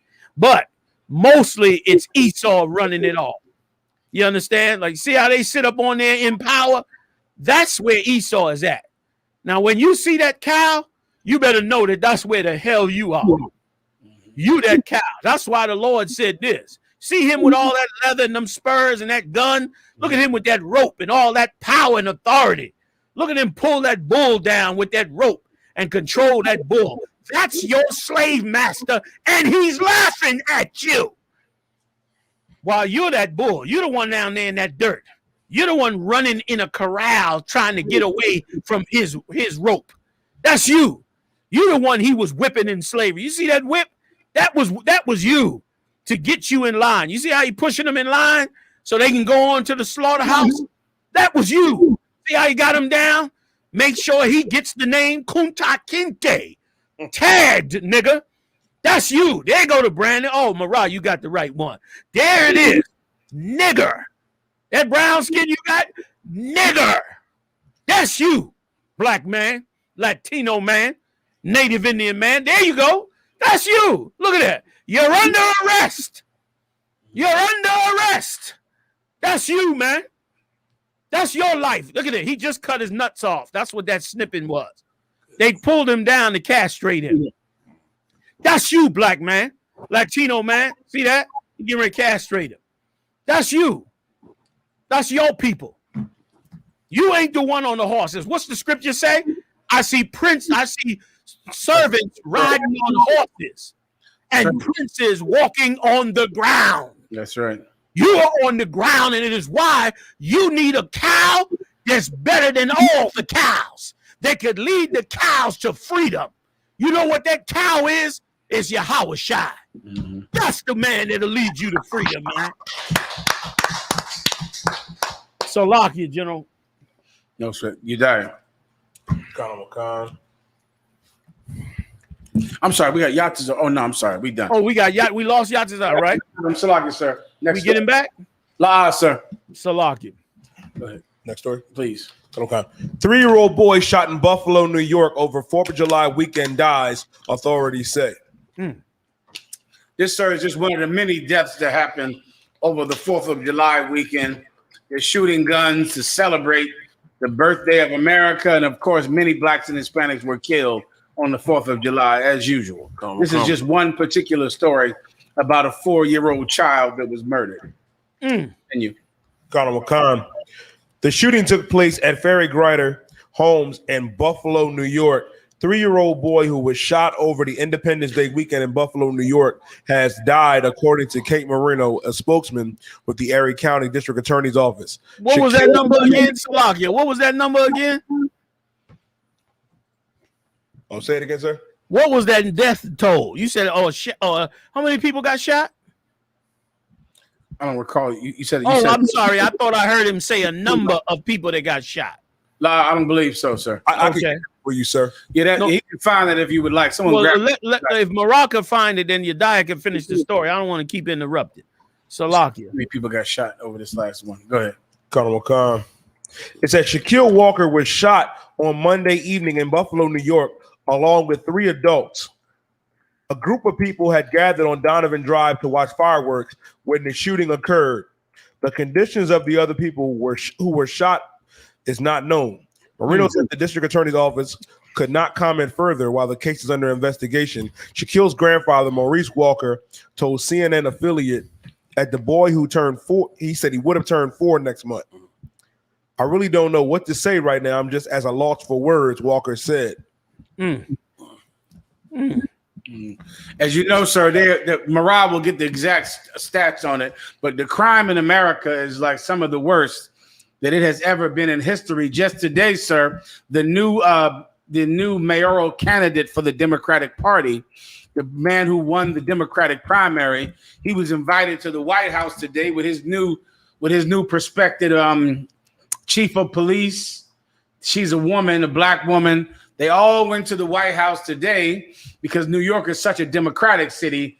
Whoever wins the Democratic primary is going to win the mayorship. So they just came to the White House today because they won the Democratic primary in New York. And all they could talk about, sir, was fighting crime, was how Joe Biden has been fighting crime for 30 years. He's the one that passed that crime bill back in the 80s, and they were going to get tough on crime because of all of the murders that happened over 4th of July weekend, especially. It's fresh in everybody's memory. And of all of the murders before that, which had historic numbers. Mariah, you don't have it yet? Go ahead. Count on one count, sir. 4th of July shootings across the country killed more than 180 people. That's on the 4th of July. On that day, about the 4th of July, get the crime stats for Commander General Yohanna as well. And crime stats are insane. And if I could, General, there has not been a single firefight in Afghanistan or Iraq that killed 180 people in one weekend. Not a single firefight killed 180 people in one weekend. Like, that is insane, the amount of killings. And if I could, General Salaki, real quick, that brother, it's a black man, Adams, who won that Democratic nomination for mayor in New York. Now, this brother here, once again, we keep going down the stupid ass road. This brother right here is just like the vice president. He is known for locking brothers up like crazy. He rose to the rank of the cops by being, Alahayim, you sure about that, man? Alahayim power, you got to be sure about that. That's so high, brother. It seems unbelievable. But what I was gonna say real quick, you sure, Alahayim? I think Alahayim, your stats be Alahayim's stats be right. His stats be right. Now I know you right on them numbers, Like, this brother been known for locking brothers up. Like, this is how evil we are.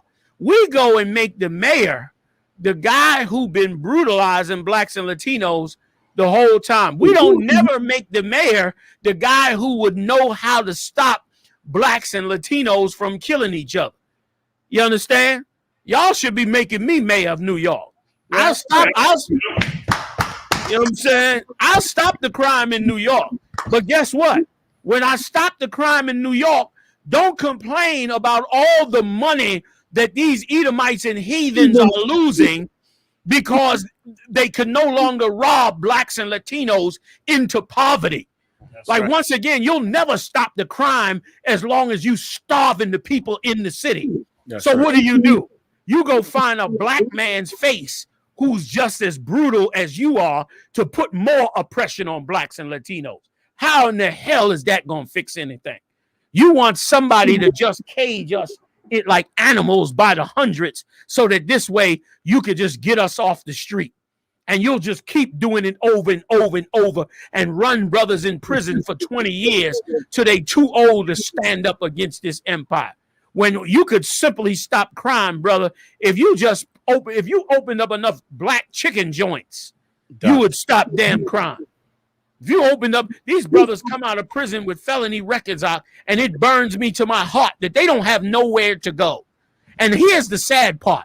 If you opened up 100 chicken places in New York City by black people, you would get hell from the Arabs and the East Indians. There you go. They would bomb and burn the chicken joints down. Because they would not, just like them Arabs that didn't want to give up their power in Haiti, they wouldn't want to give up their power over the chicken joints in New York City. And imagine that. Black people eat chicken, and black people can't even say, we want to take our chicken business back. You say you want to take your chicken business back, they'll burn them down. They laughing at you, man. Go tell the Koreans you want to take the female hair care business back so you can feed your people and give black brothers some warehouse jobs that get out of prison. Go tell them that. They'll burn down your hair places, man. Instead, your women being beat up in their hair places. So he gonna be the top cop. He gonna be the mayor. He gonna lock up tons of criminals. But you won't get one chicken joint on your own. The brother that would buy you a chicken joint, you hate him. You hate Commander General Yohanna and Israelite School UPK because he would actually buy you a chicken joint. He would actually allow you to sell some goddamn chicken. But instead, you hate him. But you love this guy who've been locking up and backing cops up. I want to know how many cops did he arrest for all the crimes that cops been doing against blacks and Latinos since millennium. I'll bet you it's zero. I'll bet you it's near zero. How many indictments has he had? I'll bet you it's near zero. We keep putting oppressors and slave oppressors, or better yet, taskmasters over God's chosen people, man. And which is why it never ends, which is why it gets worse every year. And they love it that way because it puts them in office every time. Unfortunately, you black people and Latino people and Native Indian people who have had no education, who have been treated like garbage in this empire, unfortunately, you're going to have to force yourself to be educated in life, at least. You're going to have to force yourself to understand what you should and should not be doing with your lives, man. These bastards and had us in captivity, and every heathen is ruling over us and sucking the life out of us and laughing at us at the same time. And you wonder what the hell is my problem? You treat me like I'm the crazy one, like I'm out my damn mind. And that's why you Negroes go to work, man, and your job become your life. What do you do for a living? That's the first thing abroad asks you. What you do for a living? Oh, I do so and such, because that's your worth. There's nothing wrong with working. I worked my whole goddamn life to get this school back up on its feet. General Muhammad, no. General Mayat, you know, I drove a goddamn truck. I did it. I did what Marshall did. I'm on the road driving to Chicago in a 30,000-pound truck trying to deliver garbage just so we can get a few dollars in this school to help bring this school up out the dirt. Don't tell me, brother, I'm not sitting back like I'm somebody special. You should wake up, man. You got to work a job, work that job. But you better find brothers that's willing to stand up from you, man. And you better, and they better be strong, because the minute you go in there, the minute you go up in there and open up them black chicken joints, you better get ready, because them Arabs is coming. All of a sudden, it ain't going to be about Allah is merciful, Allah is loving. It ain't going to be none of that no more. They're going to want them clothes. You go ahead and open up some hair care product stores of your own. And them Koreans ain't going to be telling you that Buddha is peaceful no more, that Shangri-La is where everybody want to go and to want to end up in nirvana, which is heaven to them. They ain't going to be telling you that no more. They're going to want to shut you the hell down because they've enjoyed the wealth of ruling over you, man. That's why the Lord said in Revelation 17 that they will be on the river watching this place burn, and saying if they could have saved Egypt, they would. But nobody cared about the slaves in Egypt except the Lord. And that's why he sent Moses. And Moses said, one shall come in the future. Him you shall obey. That's right. You better open up this Bible and learn about Christ in the Israelite school, UPK, so that you can come into this body, man, and learn what Christ was really trying to say, so you can help your people, man. They're going to put another mayor in New York City that's going to devastate black people. All he going to do now, black people done got free for a little bit. The coronavirus done broke down their economy. Others got free, was able to sell a ton of stuff online, do all kind of business. All he going to do now is come round them all up. Ton of them created crimes. You got 2,000-3,000 criminals in each city. But he'll be rounding them up to throw them back in cages, man. But never to fix the problem. Never to fix the problem. Never to fix what's been going wrong. And them sodomites in your church who you call black leaders, they'll just go on doing the nastiness they've been doing, because they know once you're locked up and dead, they know the government will take care of them like they've been taking care of them. When the hell you gonna wake up, man? So lock you, General. I know I'm on a tirade, man. Y'all got to get it on, sir. So lock. If I may, sir, I got the stats for you. Okay. And were those stats for the 4th of July weekend correct? Kind of kind. And we got the citywide stats from every police station that reported the crime. I see 590 happened on the 4th of July weekend. So it is 590. It is a little bit more than that now, sir. Okay, we got the report. Dang. Before you said 100. So it's actually 590. They was reporting every day, so you got some reports with 180, then 189. So meaning the whole all together are what? How many 4th of July murders? If I may, This is CNN. More than 230 people fatally shot in shootings over the 4th of July weekend. At least 233 people were killed and 618 were injured by gun. Hold on, Salaki. By gun violence and more than 500 shootings across the country during the 4th of July weekend, a 26% drop from last year's holiday weekend.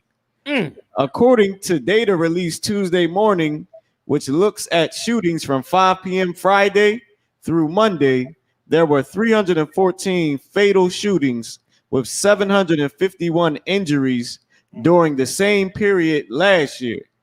So it was 233 people killed this year, with 618 people injured this year. Last year was 314 deaths and 751 injuries. Imagine that. Imagine that. Show you the hell we've been in, and we don't know who else was out there killing us. I bet you all the murders ain't just some black on black crime, some Latino on Latino crime, brother. A lot of them murders is white supremacists. A lot of murders is all kinds of heathens taking revenge and using the opportunity of 4th of July. And brother, it better be a wake up call for us that is not a holiday we should be celebrating. Like you could lose. There's a high probability you could lose your life trying to fire up that grill on 4th of July. So lock you, General. Let me let y'all in. So lock. No, that was just it. You done?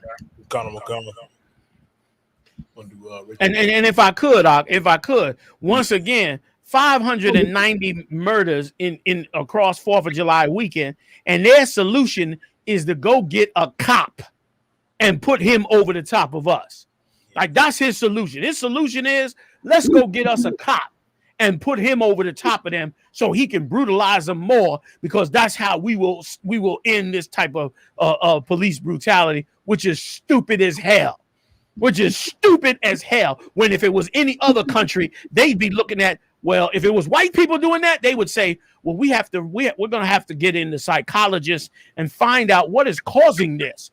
You know, what is bothering our American citizens that they feel the need to murder one another.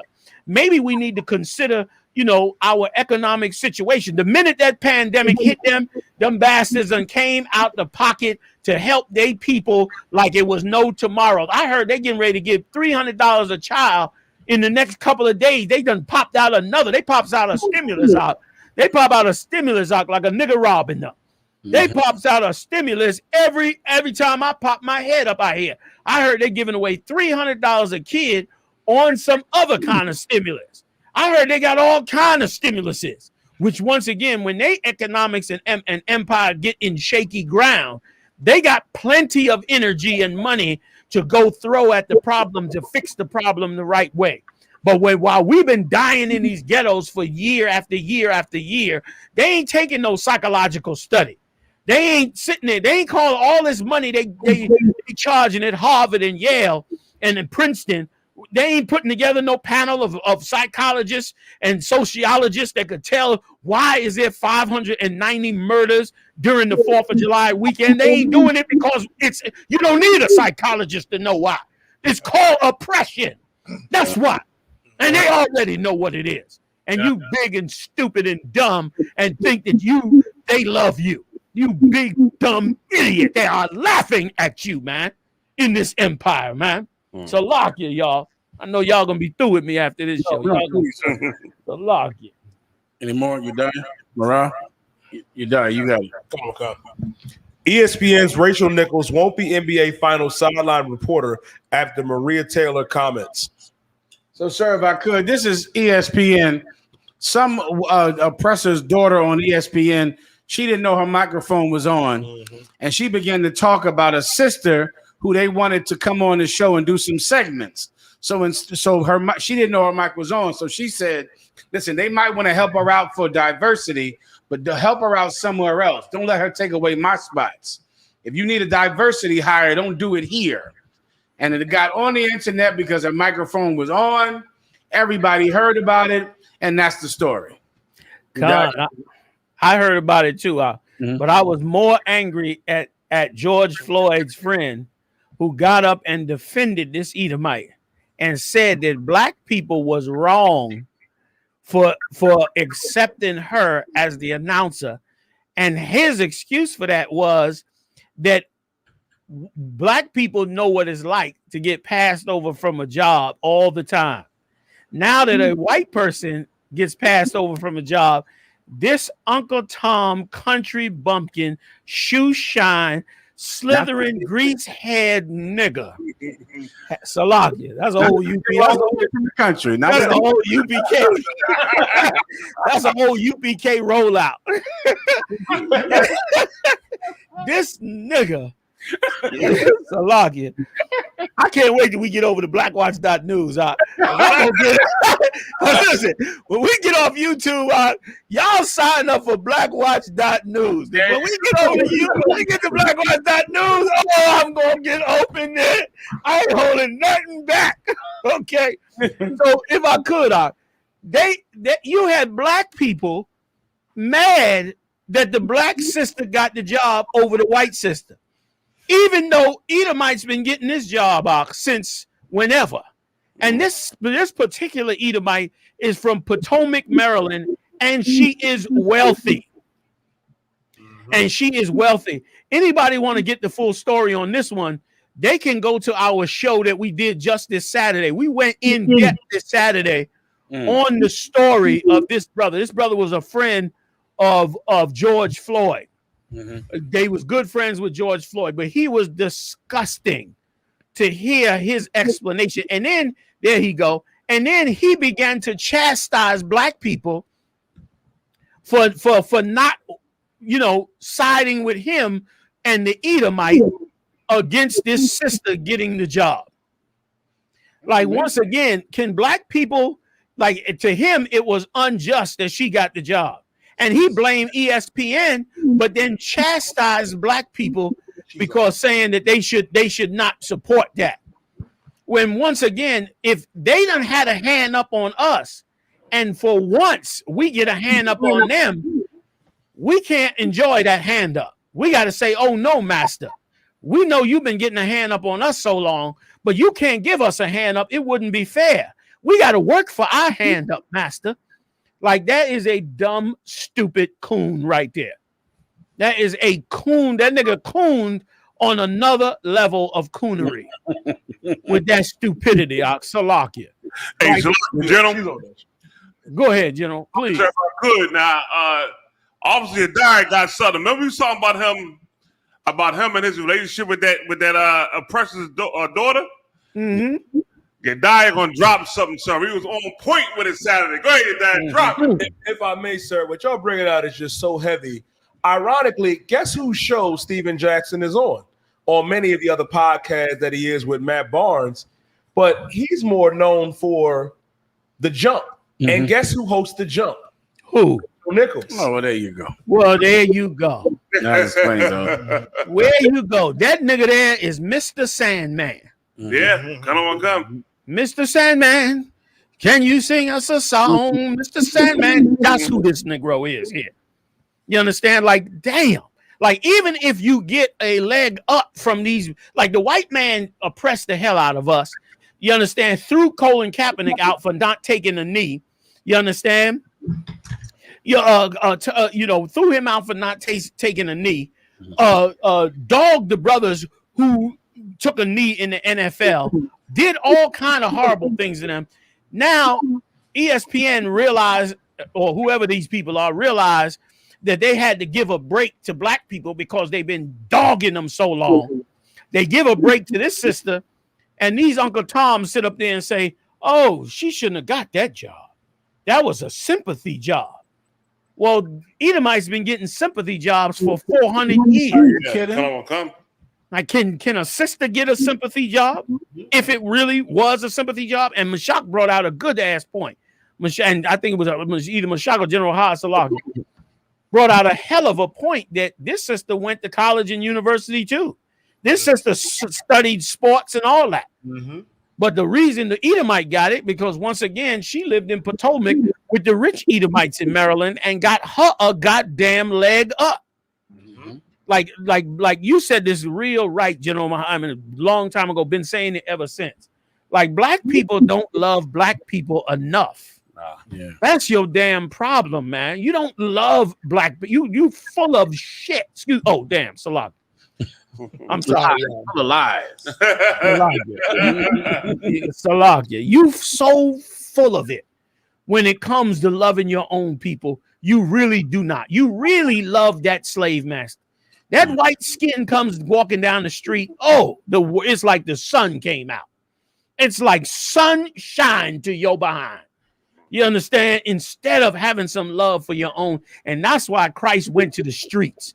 Christ went and said, man, give me the hawk, the maim. Give me. He told his disciples, go in them streets, man, and get me some disciples. And they went and did it. And those of you that's sitting on high that think you know every damn thing, you're going to find out that you the ignorant one. And them brothers and sisters in the hood and in the street, they're going to learn better. I'm shutting the hell up. I'm talking too much. No, if I could, sir, please, you're so right in that. And here's what's so skewed about it for the simple among our people who listen to people like Stephen Jackson and celebrities and preachers and reverends.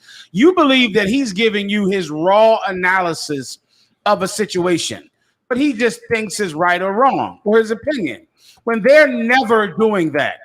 The opinion that they give is the opinion that profits them financially. He makes money with that woman. Yep. He makes money with that oppressor's daughter. So because of that, she's right.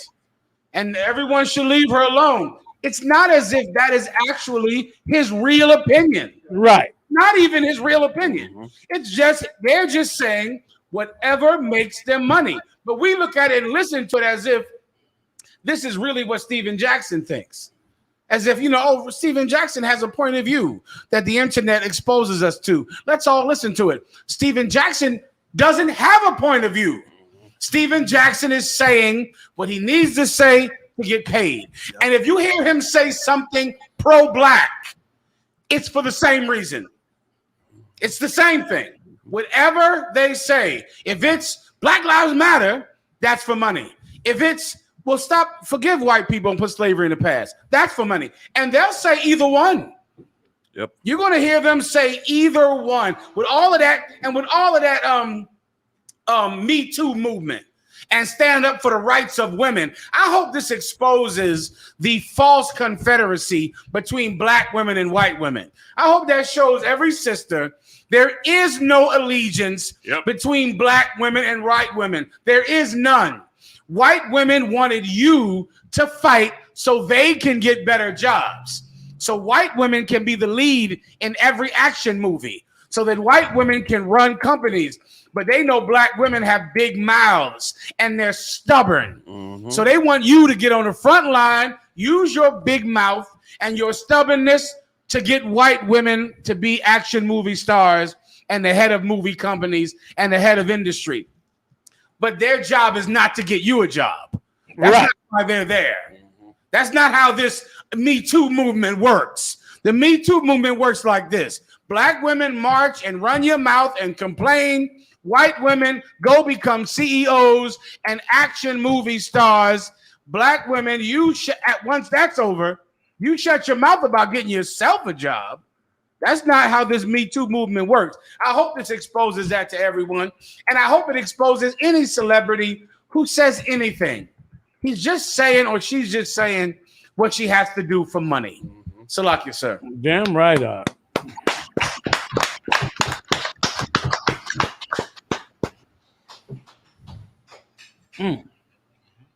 You done.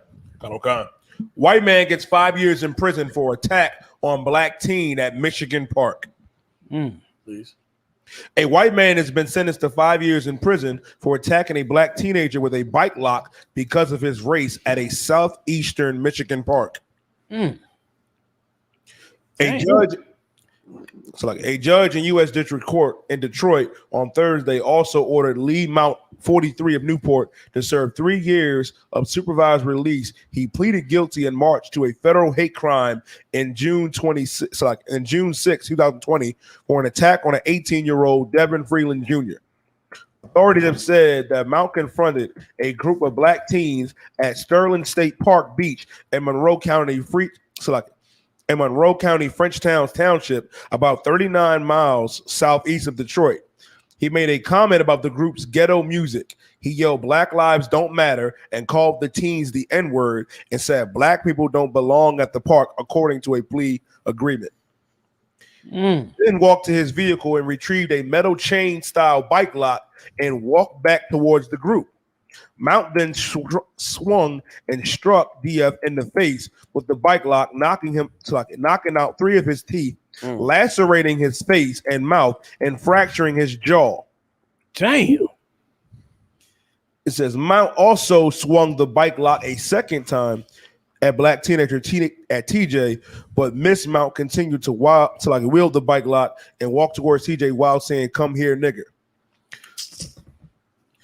The court document said that Mount attacked these teens because of their race. Freeland lost several teeth and suffered a fractured jaw, as well as cuts to his face and mouth. Brother, that is brutal to get because you black. That is so brutal to do to somebody simply because they are black. Like, that is diabolical, man. Hey, Muhammad, if I could, let me jump in here before we run out of time. Everybody that's on the show tonight, I want you to do something. You can do it either now or do it when you we go off the air. I want you to take a second and go to www.blackwatch.news. When you get there, you're going to see a red subscribe button on the top. Hit that button, put your email in that button. We're building up the mailing list because we don't want anybody else controlling us. Hit that button and subscribe with us. I want you on my subscribers list. I want to tell you about all the events. I want to get special tapes and stuff to you. Eventually, we'll be going live over there and not over here. We're trying to build that our base up and trying to build up who's following us. And every time, YouTube comes in and tries to clip us every time we hit certain plateaus. So we're asking you to there it is, go to blackwatch.news. You see the red button on the right at the top? It says subscribe. You hit that button, put your email in there. There you go. See that? Put your email in there and support this truth, man. General Shalmar is working the kinks out on this website. We're going to be doing it up on this site right here, man. You're going to see some stuff on here and over the next year that's going to really shock you, all right? Because now we unbridled, we unhindered. So this is where we're going to be trying to get it on at. Hit that subscribe button, blackwatch.news, off of YouTube, and subscribe to this one as well. But mostly we want you to subscribe to that one because that's the one where we will no longer lose touch with you. We'll have you in our email list. We'll be able to contact you, let you know everything that's going on, and keep you up to date with everything in the show. So I hope you will subscribe. Blackwatch.news. Subscribe to it, man. We're pushing forward. That was it, General Thawada. Yes, sir. You done? We want to add more to this story, or you done? That was it on that story, sir. Okay. Okay. Police in Philly and beyond are struggling with a shortage of police recruits and a surge in retirements.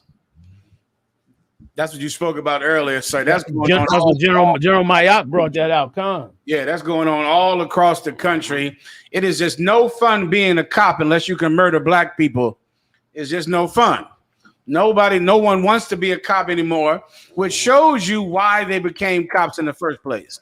Why would the new police reforms stop anyone from wanting to be a cop? That's right. There's no reason. Like, what is happening? A body camera?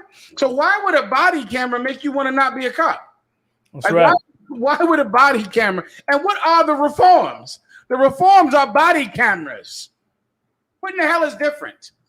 Nothing else is different. The body cameras, people just not believing what you say automatically because of your uniform is about the difference. But really, institutionally, it's the same thing. How do I know it?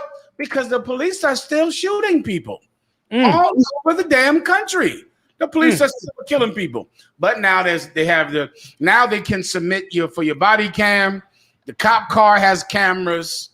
The reform is witnessing. That's the reform. Witnesses to what you did. And cops are quitting because they're being filmed. Wow. Which tells you why they even became cops in the first place. Right. You know, they still fighting to get the video to Breonna Taylor. They still fighting to get the camera footage. Damn. What's the difference? Like, You know what I'm saying? what's happening now in policing that's different? Yeah. You still cannot sue a cop personally for some crime that he commits while he's working. They have the video, but you're gonna fight like hell to get the damn video. Right. The policing is the video, the fact that it even exists, and the fact that they tell you have to turn it on. That's different. Now they tell you in some cities you have to turn your camera on, or better yet, you cannot turn it off. Can't turn it off. That's a change, and that makes people quit because they got this job to murder without retribution. They got this job to be Dirty Harry. If anybody remembers what the hell I'm talking about, Come. To go be some fictional hero in the movies. And with all of that protesting, the police have robot dogs worth $250,000, and yet they want to quit because someone might film you murdering somebody. They all should quit, all of them. The Israelite school of UPK should be policing America. Commander General Yohanna should be the mayor of New York, and that's stuck in my brain. We might be working on that, my yacht. We might get busy on that immediately. Becoming mayor, we take over the police force and the space thing too. To that man with the space, let's take over that too. Like he's God Almighty, Right? Damn thing. The point is, our oppressor is the devil. He's doing a lot of bad things. He's doing it in New York. And he's angry and going to quit the police force simply because he can't murder people and no one convict him. Salakia. God, you're right. You're right. Can we squeeze in one more? Please. Khan. White off-duty officer gets knocked out after allegedly ignoring black man's request to stop making racist comments at Tennessee wedding. We got video over this?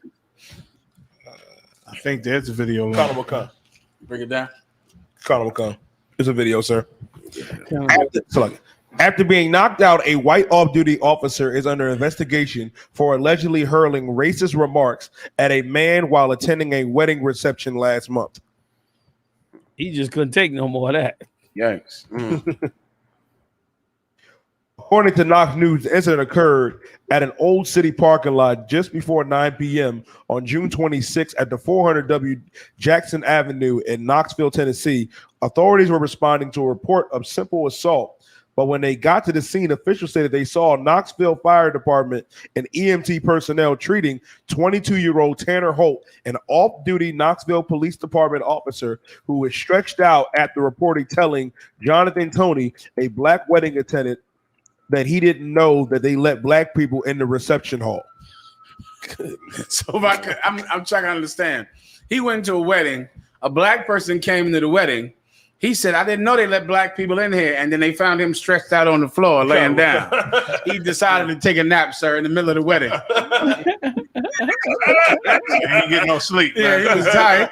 He worked them long shifts, like in the police force. Our first responders. He was working a long shift and decided to take a nap right there at the wedding, sir. So it's like so he fell asleep at the wedding. Yeah, he went ahead. That's what you can call it. Yeah, he fell asleep. Yeah. Salagi. Go ahead, you dire. Good night. Salagi. You going into it more? Go ahead, General. Please go ahead, sir. No, I wasn't sure if you was running the video or not. I did want to see if he could get that Lebanon story in, but if we can go over about 2 minutes. We can get that Lebanon story in. All right. Yeah, he got laid the hell out. Once again, people done got tired of this white supremacy nonsense. Mm-hmm. They got tired of it, man. They can barely deal with it. You know what I'm saying? You know, they trying their best to deal with it, but it's madness they dealing with, man. But if you got video, go ahead and play it. And then if you can, let's just do a quick one on that Lebanon story because it's very important what's getting ready to come apart in that. Go ahead. We'll go straight to Lebanon, sir. Okay, Khan, the water. Khan, Lebanon is days away from a social explosion, Prime Minister warns. Go ahead. Khan, Lebanon is days away from a social explosion as the country's economic disaster worsens. Caretaker Prime Minister Hassan Diab said in a meeting with ambassadors and diplomats on Tuesday, the state news agency CNN reported. Lebanon is a few days away from a social explosion. The Lebanese are facing the dark fate alone. Diab appealed for regional and international leaders to help rescue Lebanon from a crisis that has seen the local currency lose 90% of its value and left 77% of households without enough food, according to the United Nations. So now remember, Lebanon is right next to Israel, and Lebanon is where the Arabs who are in the West Bank are connected to. They connected to them people in Lebanon. Thousands and thousands of Palestinians live in Lebanon, tens of thousands. And somebody now is wrecking their economy, which means either a takeover or another war is going to start. Yeah. That's them there. They coming after them Arabs now, and now they getting ready to start a war in that Middle East again. And this time, it'll be a worse war, because if another war starts up with the Palestinians, you're going to have Palestinians fighting them from both sides. A ton of them rockets that got fired into Israel came from the Lebanon side. So you're about to see a great set of battles unfold in a second if they don't stop the economy over there. It's about to get real, real bad, which means more war, which means bringing us closer to the end of this empire. So I just wanted to get that in. Look at them. They eating out of garbage cans over there in Lebanon. Oh, damn. You understand? And of course, they're going to call on you to help them. Yeah, right. And you'll help them because you'll help anybody except for your own people. Those of you that's out there. Hey, listen, I want to tell everybody once again, please go to blackwatch.news, www.blackwatch.news, and hit the subscribe button, put your email in, get on board with us, man, on the email list so we can get you a subscriber on that site so we never have to be separated from you again.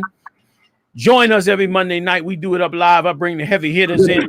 Big shout out to General Muhammad, General Mayak, General Hazai Young, Officer Moran, Yadai, and they whole crew holding it down with us. We are the I.S.U.P.K. We'll see y'all soon. Oh, we got a couple barbecues coming up as well, right? Khan. Did you want to bring them in? Marah, you got any video on them? Any clips? Khan, sir. We could do it on the outtake then, all right? Khan. All right, we'll see y'all next time live on the UPK, y'all. Shalom.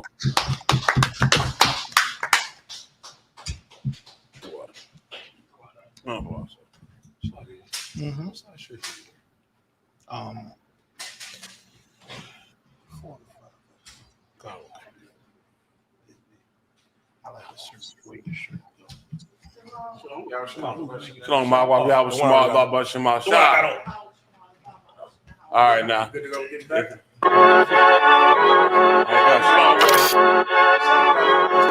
Hey, Shalom, Israel. The I.S.U.P.K. under Commanding General Yahanna is back at it again with the Lord's Midwest Fire Weekend. This is one event that you don't want to miss.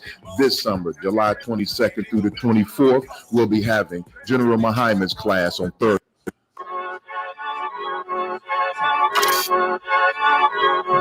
Hey, Shalom, Israel. The I.S.U.P.K. under Commanding General Yahanna is back at it again with the Lord's Midwest